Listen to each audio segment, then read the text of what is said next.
21세기를 문화의 시대라고 하죠.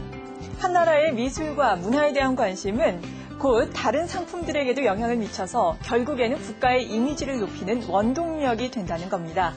그래서인지 최근 많은 나라들이 예술가들에 대한 투자와 지원을 아끼지 않고 있죠.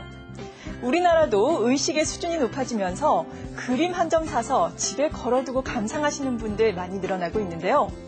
하지만 아직도 그림은 어려운 고급 예술이고 일부의 특권층만 즐기는 것이다라는 오해를 하고 계신 분들도 종종 발견할 수가 있습니다. 배우는 즐거움이 있는 TV평생대학, 오늘부터 3차례에 걸쳐서 노성도의 테마로 보는 그림이라는 주제로 여러분들에게 그림을 보는 안목과 그림과 더욱더 친숙해지는 시간을 마련했습니다. 저희들과 함께 행복한 그림으로 여행을 떠나보실 분 이 자리에 모십니다. 서양 미술사학자이신 노성도 박사십니다.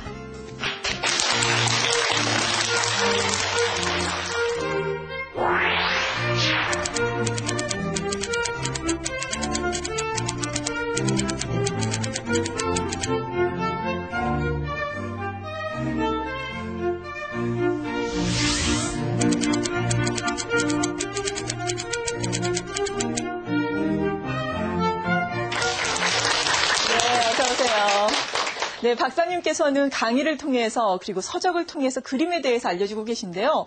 원래는 동문학으로 학부에서 공부를 시작하셨다고 들었거든요. 네, 그런데 그렇습니다. 어떻게 그림으로 방향을 바꾸게 되셨나요? 글쎄요, 알 수 없는 변덕 때문에 바꾼 것 같습니다. 그렇지만 어쨌든 바꾸고 나니까 잘 바꿨다는 생각이 드네요. 아, 예. 정말 요즘에는 또 그림에 대해서 관심을 가지고 계신 분들이 부쩍 늘고 있는데요. 그런데 어떻게 하면은 그림과 친해질까라는 질문에 보통 때 어떻게 대답을 하세요?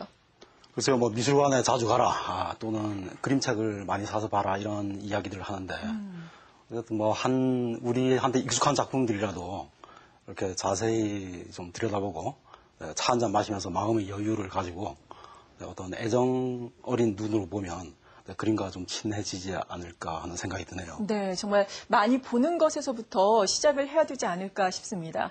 오늘날 사진과 같은 기능을 하는 과거의 초상화, 그렇다면 이 초상화에 숨겨진 비밀과 그리고 의미는 어떤 것들이 있는지 지금부터 함께 풀어보겠습니다. 자, 테마로 읽는 미술 이야기.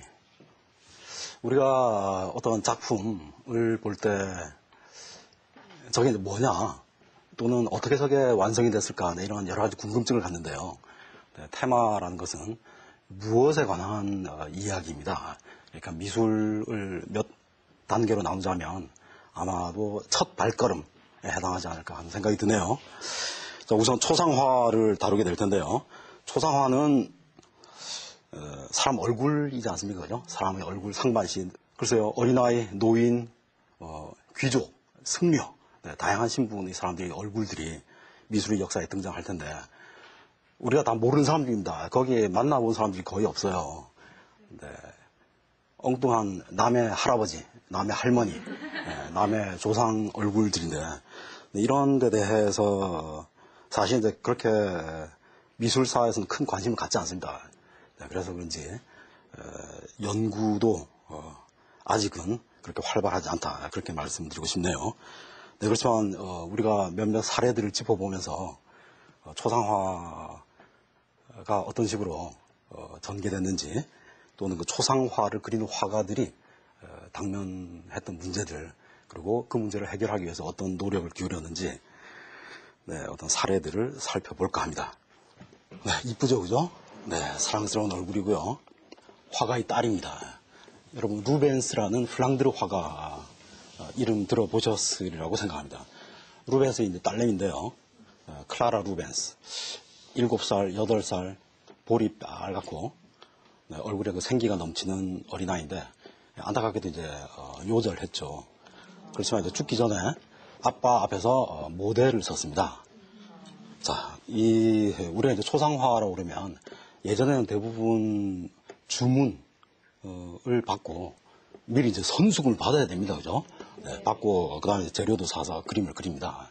그런데 이런 그림은 주문에 의해서 탄생한 그림이 아니고 자기 가족, 가까운 피부치, 아는 사람, 이런 이제 앉혀놓고 그린 화가의 아주 그 개인적인 그림이라고 할 수 있습니다.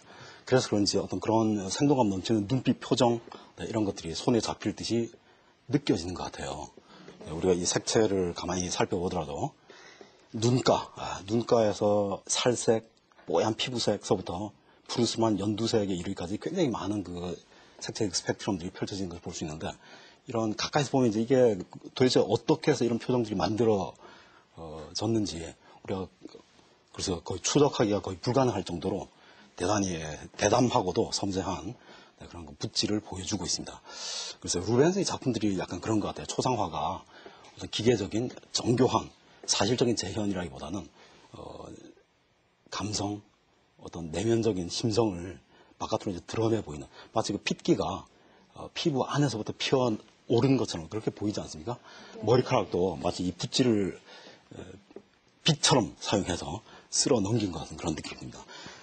이 작품을 볼 때마다 느끼는 것은 우리가 이제 이 초상화의 영역에서 아주 드물게 이런 그 어린아이들이 등장하는 것을 볼 수 있습니다. 어린아이들이라고 하면 대부분 공작의 딸이라든지 아니면 왕가의 어떤 그 일원이라든지 그런 고귀한 신분, 귀족들의 자제 이게 말인데, 네, 여기에서는 그렇지가 않죠, 그죠? 네, 그래서 되게 귀족 자제를 그린 어린아이 초상들을 보면 우리를 굽어보고 있습니다. 위에서 당당하게 밑을 이제 깔아보고 있는 거예요. 우리는 그 작품들을 볼 때 올려다 봐야 됩니다. 실제로 어떤 그 궁성이나 저택의 그 계단참이라든지 벽난로 위라든지 높은 곳에서 우리를 내려다보고 있었어요.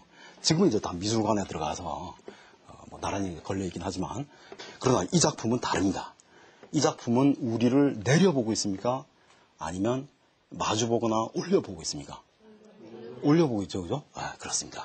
네, 그것은 화가와 이 대상, 재현 대상과의 관계를 우리에게 보여주는 단서라고 보여집니다. 막 이 서툴게 그린 것 같아요, 그죠? 이 눈, 코, 이 표정, 이목구비, 머리카락, 네, 이런 부분들은 지극히 아주 그 생동감 넘치는 그런 붓질을 보여주고 있지만, 한편 목이라든지 옷깃이라든지, 네, 배경은 대단히 그래서 서툴하다고 할까요? 성급하게 처리되어 있습니다. 마치 미완성 작품처럼 보입니다. 이런 것은 아마 이제 어린애가 모델을 서면 가만히 앉아있지 않았겠죠, 그죠? 네, 그리고 이제 짜증도 내고 또 이 하루 이틀에 완성되는 작품이 아닙니다. 네, 그래서 얼른 어떤 이 특징적인 표정을 포착하고는 나머지 부분 이제 재빨리 그림을